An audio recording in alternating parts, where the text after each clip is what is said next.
SpaceX's headquarters in Hawthorne, California. My name is Andy Tran. I'm a production supervisor here at SpaceX. You're watching a live webcast of our 14th Starlink mission. It's also our 18th mission this year.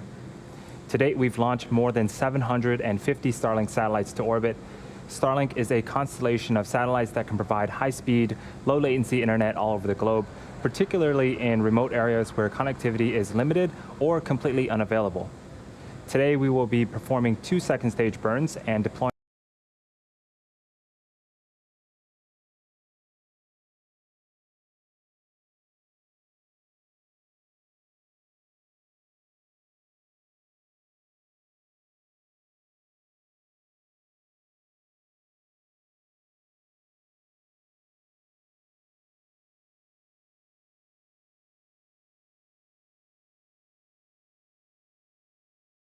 more about the vehicle.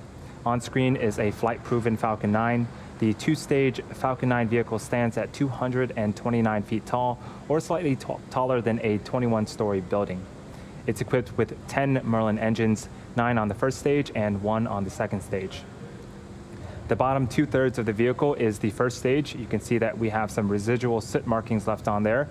That is a key indicator that this rocket has The first stage's job is to accelerate the vehicle through the Earth's atmosphere into space with the help of the 9 Merlin engines at the base of the rocket. For this particular booster, it will be flying for the 6th time today. Its first mission was in March of 2019 on our first commercial crew demonstration mission, and then again on RadarSat 3 months later. It also supported 3 Starlink missions this year, with the most recent being our 10th Starlink mission in August.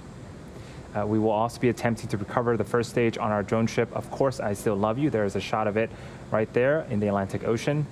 Our first stage is designed to be reflown 10 or more times with minimal refurbishment in between, and it's the 16th time we'll be flying a flight-proven booster this year, and the 44th time we're doing so to date. Moving on up the vehicle, on top of the first stage is the black carbon fiber inner stage. It houses pneumatic pushers that allow the first and second stage to separate during flight. Above the inner stage is the second stage, which has a single Merlin vacuum engine. We also refer to the Merlin vacuum engine as MVAC engine for short. Once the first and second stages separate, about 2.5 minutes into the mission, the MVAC engine will ignite and carry the Starlink satellites into a circular orbit around the Earth.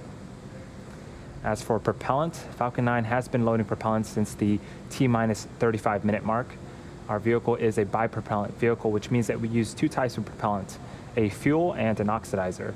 Our fuel is rocket-grade kerosene, also known as RP1, and our oxidizer is super-chilled liquid oxygen. We also refer to that as LOX. Currently, both RP1 and LOX are nearly fully loaded on both stages, and LOX will continue to be topped off right until the last minutes of the countdown. And lastly, at the very top of the rocket is a large nose cone. This carbon composite structure is called the satellite fairing. It houses the Starlink satellite and protects it until the vehicle is outside of the Earth's atmosphere, at which point the fairing will separate to expose the satellites to space. It's going to be the 3rd flight for both of the fairing halves today. We will be attempting to recover them today using our recovery ships, Miss Tree and Miss Chief. There they are on screen right now. About 2 minutes before they're set to land, the team will make a go, no-go call to recover them, depending on the weather and the sea states. Speaking of weather, we have nothing but blue skies on the East Coast. The vehicle and satellite and range are all looking good for an on-time liftoff just a few minutes from now. As we get ready for a public beta rollout before the end of the year, the Starlink team continues to test the system, collecting latency data and performing speed tests of the service. So far, the feedback from the private beta testers has been really promising. Initial results from these tests have shown super low latency and download speeds greater than 100 megabits per second. During our last webcast, we shared how emergency responders in Washington have been using Starlink to help rebuild communities destroyed by the wildfires. Today, we'd like to share one more example of how Starlink is helping another community in Washington. In August, the Starlink team began installing the first of several Starlinks on the Administrative Center building of the Hoh Indian Reservation, as well as on private homes on the tribal land. The Hoh are a Native American tribe living at the mouth of the Hoh River in western Washington state on the Pacific coast.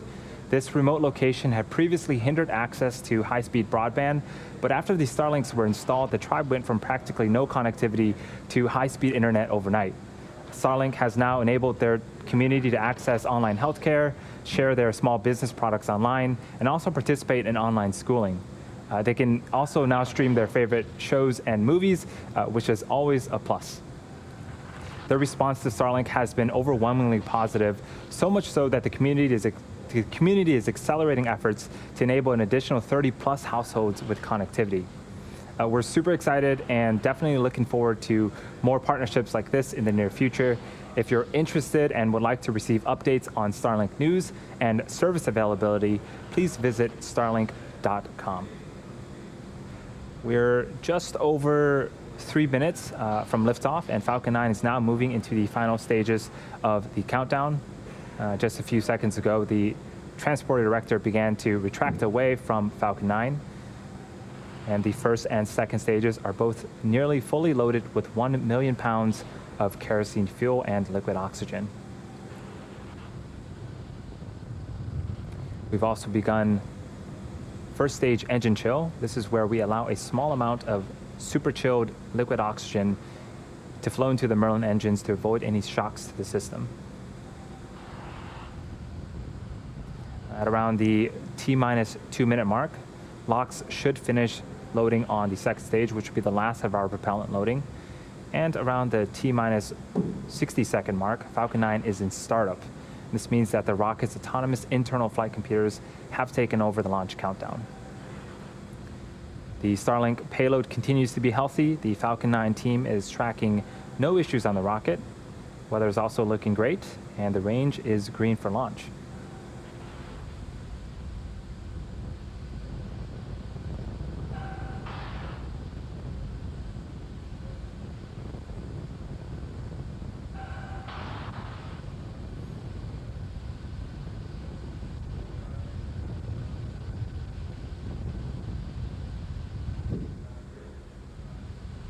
You can start to see that we're venting the super chilled liquid oxygen. In a few moments, we should start to see clouds formed around Falcon 9, and if we do, that is normal and completely expected for us. That is where the super chilled liquid oxygen meets the ambient warmer air of Florida and starts to condense. It looks like we finished LOX loading.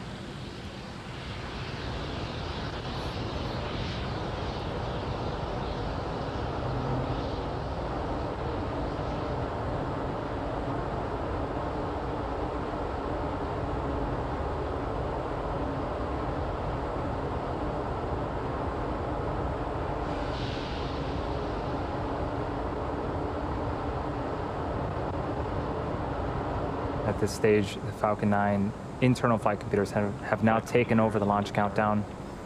The first and second stage are also beginning to pressurize for launch. LD, go for launch. And there's the launch director giving the final go for launch at T-minus 30 seconds and counting. All systems are go for launch. Let's listen in to terminal count and watch as Falcon 9 takes our 60 Starlink satellites into orbit.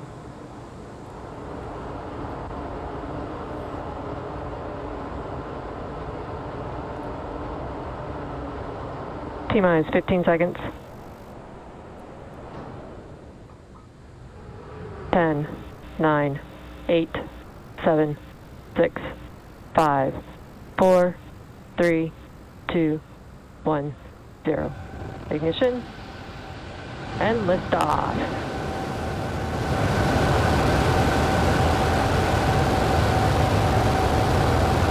Vehicles pitching downrange.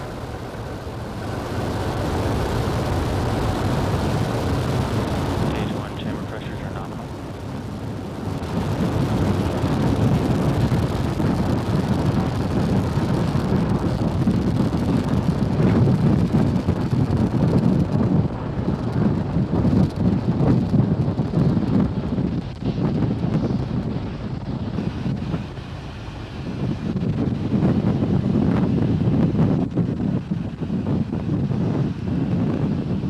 Falcon 9 has successfully lifted off from pad 39A.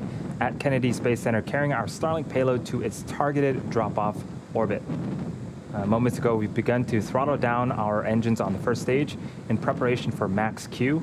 Max Q is where the vehicle will experience the highest amount of aerodynamic pressure.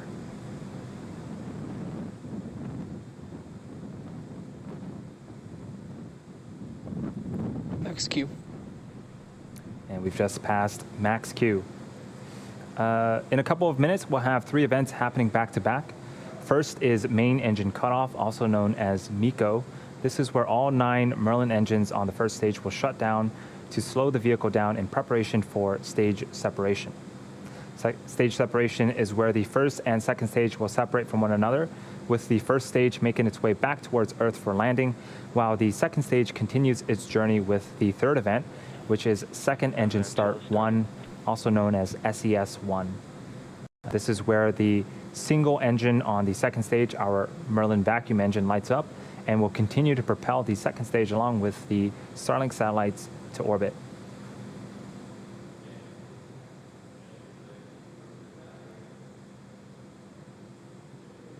We're about 25 seconds away from main engine cutoff. Got some really cool footage of Falcon 9 right now.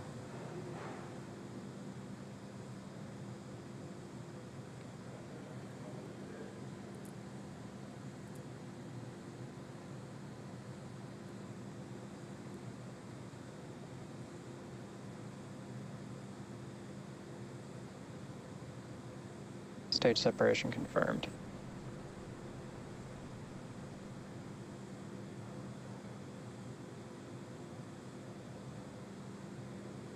All right, we had successful main engine cutoff, stage separation, and our second stage engine is now up on power on the right-hand side of the screen. Again, on the left-hand side of the screen is our first stage. It's going to make its way back to Earth to attempt landing for the 6th time on our drone ship in the Atlantic Ocean. Next event coming up is fairing deploy. It should happen just a few seconds from now.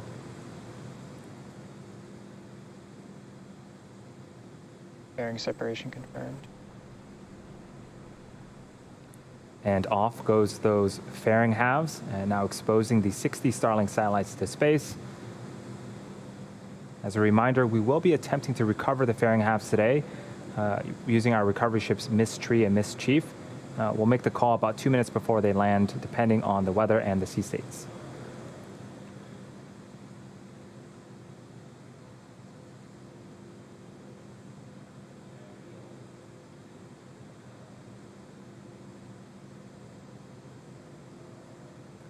We're just over T plus 4 minutes to flight, and as the second stage heads towards its targeted drop-off orbit, the first stage will execute 2 burns in order to make its way back towards Earth. The first stage is what you see on the left-hand side of your screen. The first is the entry burn, where 3 of the Merlin engines will reignite. This helps to slow the stage down as it re-enters the upper parts of the Earth's atmosphere.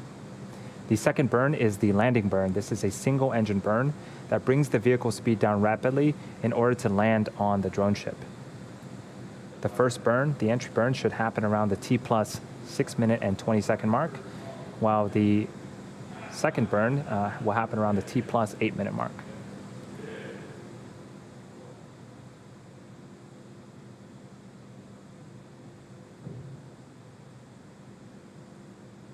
You can also see that our hypersonic grid fins have deployed on the first stage. Those are the honeycomb-like structures that you see on screen. Vehicles on a nominal trajectory.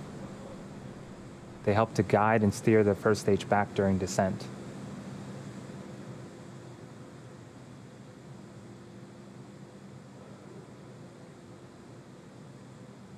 Now, the satellites on the second stage, we're sending 60 more up there to join the existing 750. So after today's mission, we'll have 800 Starlink satellites up there. The satellites will stay powered down until after stage separation, until after they separate from the second stage.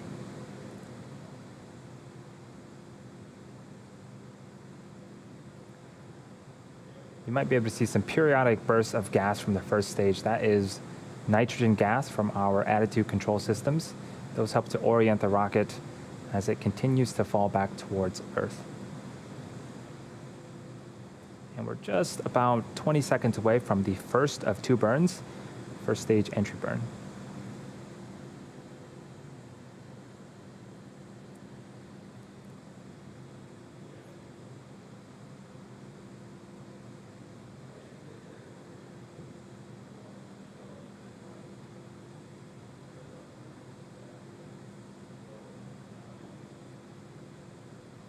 Stage 1 entry burn startup.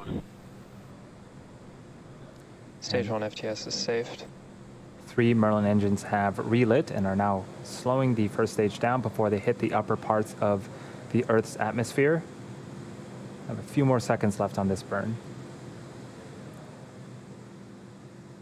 Stage 1 entry burn shutdown. All right, the second burn will be happening about 90 seconds from now.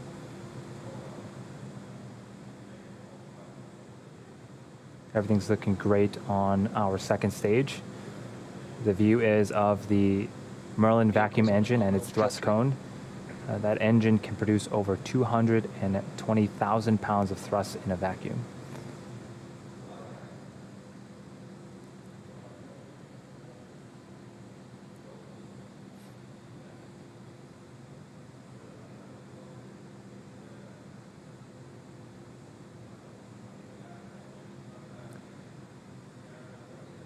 We're about 30 seconds away from the beginning of our second and final burn. During this burn, the 4 landing legs stowed at the base of the first stage will also deploy right before we land.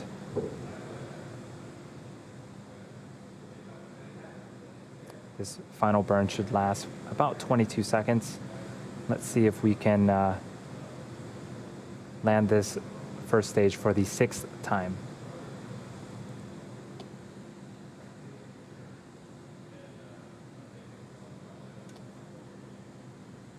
Stage 1 landing burn. Terminal guidance.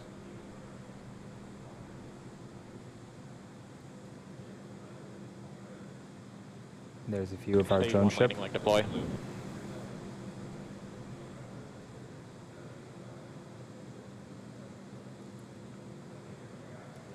And right down the middle, Falcon 9 has landed. This particular booster has landed for the 6th time. This marks our 62nd successful recovery of a Falcon 9 first stage, and the 32nd time we've landed on this particular drone ship. Of course, I still love you.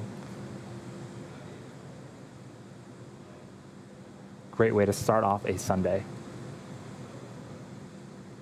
So now for the second stage, we're waiting for second engine cutoff before entering a coast phase. Eco confirmed. Expected loss of signal. And we did see that we had second engine cutoff.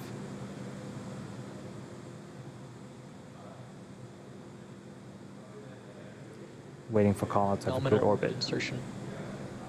And we did get call out for a nominal insertion. Now the second stage is going to coast in this orbit for approximately the next 30 minutes. We're going to take a short break, but leave you with an animation that shows you where we're at in the coast phase. We'll see you back here at the T plus 43-minute mark for the relight of our second stage.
loss of signal, Bermuda.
Welcome back once again to the webcast for Starlink Mission 14. We're just past the T+ 1 hour mark and coming up on the deployment of our 60 Starlink satellites. Thus far, we've seen successful liftoff, stage separation, first stage recovery on our drone ship, and 2 successful second engine starts.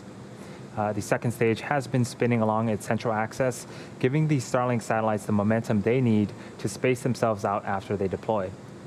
Each of these satellites weighs approximately 260 kilograms and features a compact flat panel design that minimizes volume, allowing for a dense launch stack to take full advantage of Falcon 9's launch capabilities. Starlink satellites are also equipped with efficient ion thrusters powered by Krypton that enable the satellites to orbit raise, maneuver in space, and deorbit at the end of their useful life. Starlink is in fact the first Krypton-propelled spacecraft ever flown. And we're just a few seconds away from payload deploy, so let's listen in for the call out of payload deploy.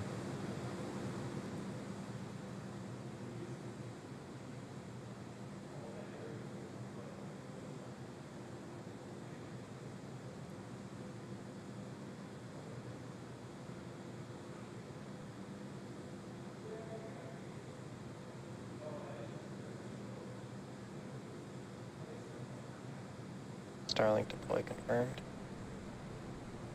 And now you can see on screen these satellites are slowly separating from the second stage. Shortly they will deploy their solar arrays and over the next few weeks distance themselves from one another and use their onboard ion thrusters to make their way to their operational orbit. That's a very cool shot. A quick update on fairing catches. It looks like we had a good catch on both fairing halves, but the corner of the net on Mist Tree didn't hold up and gave way. We didn't have any impacts to the recovery team personnel, so we'll bring them back and see if we can use them on a future flight. And with that, we'll be bringing our webcast to a close. Thank you to the Range and Federal Aviation Administration for supporting today's mission. Again, if you are interested in getting future news about our Starlink service, head on over to starlink.com and sign up for updates. Thanks for tuning in and have a great rest of the Sunday, everyone.